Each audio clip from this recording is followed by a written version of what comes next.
बाघशाला ग्राम जोग सह स्वास्थ्य संबंधी सचेतनता शिविर गजपति जिला गोसाणी ब्लॉक अंतर्गत बाघशाला ग्राम ठारे स्वास्थ्य संबंधी विभिन्न सचेतनता कार्यक्रम अनुष्ठित हो जाइछि।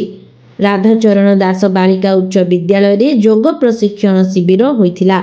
एथिरे जोग प्रशिक्षक भावे शरद चंद्र पाणिग्राही जोग दे छात्री माननकु विभिन्न प्रकार जोग शिक्षा देइथिले।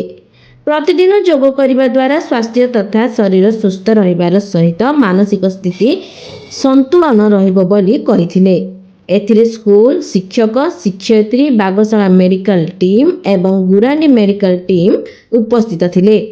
सेही परी गुरांडी मेडिकल टीम रो डेंगू एवं मलेरिया विषय रे गुरांडी मेडिकल ऑफिसर डॉक्टर पतित पावन बारिक बागशाला उपस्वास्थ्य केन्द्र रो डॉक्टर रजत कुमार सेठी जनस्वास्थ्य संप्रसारण अधिकारिणी ममता पाढ़ी उपस्थित रही डेंगू सचेतनता करने सह बागशाला ग्राम रे सचेतनता रैली करथिले। एथि सहित जनसचेतनता निमंते पथ प्रांत नाटक माध्यम रे डेंगू मलेरिया स्तन्यपान विषय रे सचेतनता कराइथिले। बाघशाला ग्रामर अंगनवाड़ी कर्मी आशा कर्मी मिलित भावे स्तन्यपान संपर्क रे सचेतनता मध्य करथिले।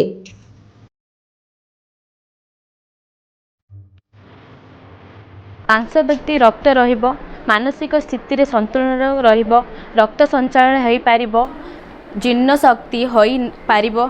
आमे शपथ नेबु प्रतिदिन जोग करी आम देह सुस्थ रखिबो। मांसपेशी शक्त रहिबो मानसिक स्थिति संतुलन रहिबो रक्त संचालन होई पारिबो जीर्ण शक्ति होई पारिबो।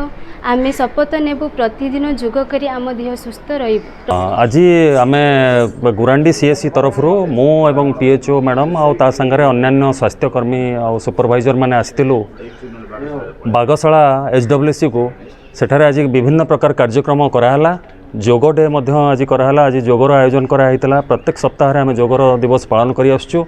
पिलामानक भितर स्वास्थ्य सचेतनता वृद्धि करबा पई आ ता संगे जोगर महात्म्य विषय तार किभଳି भाव शरीर उपर प्रभाव पड़ुछि मानसिक उपर प्रभाव पड़ुछि मानसिक चापरू किभଳି भाव मुक्ति मिलुछि से विषय आम सचेतन करैलु समस्त को। आ एमडीडी कार्यक्रम आज सुपरिचालना कराला। ता निमंते आज विभिन्न जगह दासकाठिया कार्यक्रम कराला। ता छड़ा आज विभिन्न जगह परिष्कार परिच्छन्नता किभଳି भाव रे किभଳି पानी जमी रहिबनी विभिन्न जगह डेंगू और डायरिया व मलेरिया जो एमडीडी तीनटा अच्छी ये तीनटा जिनसर कार्यक्रम जो आमर सचेतनता कार्यक्रम चालू रही से विषय सचेतन कराला।